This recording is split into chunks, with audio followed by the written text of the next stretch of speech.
வீடே மணக்கிற அவரைக்காய் சாம்பார் எப்படி செய்கிறதுன்னு பார்க்கலாம் வாங்க. ஒரு பாத்திரத்தை எடுத்துக்கோங்க. அதில் வந்து ஒரு 4 டேபிள் ஸ்பூன் ஆயில் ஊற்றிக்கோங்க. சன்ஃப்ளவர் ஆயில், கடலெண்ணெய் எது வந்தாலும் ஓகே.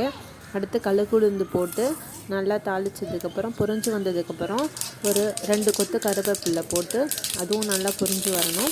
நெக்ஸ்ட் வந்து ஒரு 2 மீடியம் சைஸ் வெங்காயம் வந்து நீள் வாக்கில் கட் பண்ணி வச்சுருக்கேன். சாம்பாருக்கு வந்து நீள் வாக்கில் வெங்காயம் போட்டால் தான் நல்லாயிருக்கும். நீள் வாக்கில் கட் பண்ணி வச்சுருக்கேன். இப்போ நான் சொல்கிற அளவெல்லாம் 3 பேர்த்துக்கு இந்த சாம்பார் கரெக்டாக இருக்குங்க. இந்த வெங்காயம் வந்து நல்லா வதங்கணுங்க. அது எந்த டிஷ்ஷு செஞ்சாலுமே வெங்காயம் நல்லா வதங்குறதுல தாங்க அதில் வந்து டேஸ்ட்டே இருக்குது. நெக்ஸ்ட்டு வந்து தக்காளி, அதையும் வந்து நான் கட் பண்ணி எடுத்து வச்சுருக்கேன். அடுத்து காயும் எடுத்து வச்சுருக்கேன். எல்லாமே சுத்தம் பண்ணி கழுவி நீட்டாக எடுத்து வச்சுருக்கேன். அடுத்து வந்து புளியும் கரைக்கிறதுக்கு ஊற போட்டு வச்சுருக்கேன். இது வந்து அரிசி கழுவின தண்ணிங்க. இது வந்து ருசியாக இருக்கும்.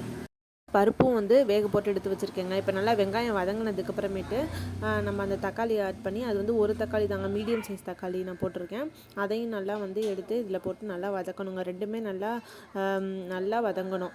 அதுக்கப்புறமேட்டு தான் நம்ம வந்து காய் சேர்க்கணும் அதில். ஸோ வந்து இப்போ தக்காளியை போட்டு நல்லா வதக்கினதுக்கப்புறமேட்டு காய் சேர்க்கணும்.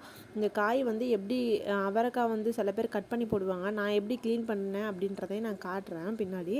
இப்போ வந்து நல்லா வதங்கிடுச்சு, காய் சேர்த்துக்கலாம். காய் நல்லா சேர்த்துட்டு காயை நல்லா வதக்கிடணும்.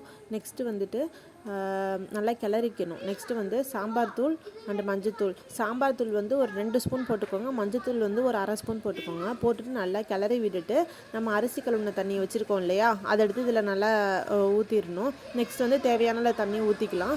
அப்புறம் ஒரு கொஞ்சமாக உப்பு போட்டுக்கலாம். ஊற்றி நல்லா கொதிக்கட்டும். இது ஒரு பக்கம் இருக்கட்டும். காய் எப்படி க்ளீன் பண்ணேன்னு காட்டுறேன். சில பேர் கத்தி வச்சு கட் பண்ணுவாங்க. இதில் நிறைய நார்லாம் வரும். ஸோ வந்து கையால் இந்த மாதிரி உடச்சி இந்த மாதிரி நாரை எடுத்துடணும். நான் வந்து இதில் ஒரு 2-3 விதமான காய்கறியை கலந்துருக்கேன். பீன்ஸு, கோழி அவரை, அப்புறம் பெரிய அவரை, இது 3மே மிக்ஸ் பண்ணியிருக்கேன். எப்பயுமே வந்து ஒரு கலப்பு காய் சாம்பார் வைக்கிறது இன்னும் ஒரு ருசியை கொடுக்குங்க. அதனால தான் நான் அது மாதிரி ட்ரை பண்ணியிருக்கேன். வேக வச்சு எடுத்த பருப்பை வந்து இந்த மாதிரி நல்லா கையாலே மசிச்சு விட்டுக்கலாம். மசித்து நல்லா மை மாதிரி ஆயிடணும். பருப்பு வந்து நம்ம வந்து எவ்வளோ வந்து அது கடைஞ்சி எடுத்து வருதோ அந்த அளவுக்கு ருசி கொடுக்குங்க சாம்பாருக்கு. நெக்ஸ்ட்டு சாம்பார் எப்படி இருக்குன்னு பார்ப்போம். நல்லா கொதி வந்துடுச்சு. இந்த டைமில் தான் நம்ம வந்து பருப்பு சேர்க்கணும். பருப்பு சேர்த்துட்டு அதை கழுவியும் கொஞ்சம் தண்ணி ஊற்றிக்கலாம்.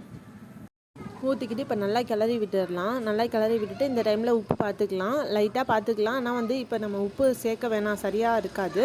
நம்ம இப்போ வந்து அப்படியே விட்டுறலாம். கொஞ்சம் நேரம் கழித்து இதுவும் நல்லா அந்த பருப்பு சேர்த்ததுனால கொஞ்சம் நேரம் கழித்து தான் கொதி வரும். அதுக்கப்புறம் கொதி வரட்டும். கொதி வந்ததுக்கப்புறமேட்டு புளி கரைசல் சேர்க்க போகிறோம். புளி நான் ஆல்ரெடி ஊற போட்டு வச்சுருக்கேன். அதை 2-3 தடவை வந்து நம்ம கையாலே வந்து ஃபில்ட்ரு பண்ணி எடுத்துக்கணுங்க. சல்லடை வச்சு இந்த மாதிரி ஃபில்ட்ரு பண்ணக்கூடாது. கையால் தான் ஃபில்ட்ரு பண்ணணும். ஃபில்ட்ரு பண்ணி நான் எடுத்து வச்சுருக்கேன். அதை இதில் ஆட் பண்ணிக்கலாம்.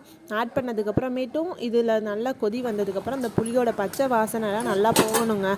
அதுக்கப்புறமேட்டு நம்ம வந்து டேஸ்ட்டு பார்த்துக்கலாம். காரம் கரெக்டாக தான் இருக்கும். கண்டிப்பாக உப்பு வந்து நம்ம வேணும்னா பார்த்துட்டு சேர்த்துக்கலாம். சேர்த்ததுக்கப்புறம் இது நல்லா கொஞ்சம் சிம்மில் வச்சு கொதிக்க விடுங்க. காய் நல்லா வெந்துருச்சான்னு பாருங்கள். இப்போ வந்து பார்த்திங்கன்னா காய் வெந்திருக்கு. பார்த்தாலே நமக்கு தெரியும் அந்த பச்சை கலர் மாறி இருக்குது. இந்த டைமில் வந்து நம்ம லாஸ்ட்டாக ஃபைனலாக கொத்தமல்லி இலையெல்லாம் நல்லா நைஸாக சோப் பண்ணி வச்சுருக்கோம் குட்டி குட்டியாக. இதை நல்லா தூவி விட்டுட்டு அடுப்பை ஆஃப் பண்ணிடலாம். நம்ம மூடி போட்டு வச்சிடலாம். ஒரு 5 மினிட்ஸ் கழித்து எடுத்து சர்வ் பண்ணலாம். ருசியான சாம்பார். கண்டிப்பாக அதை ட்ரை பண்ணி பாருங்கள். சூப்பராக இருக்கும். தேங்க்யூ ஃபார் வாட்சிங். Subscribe to my channel. By.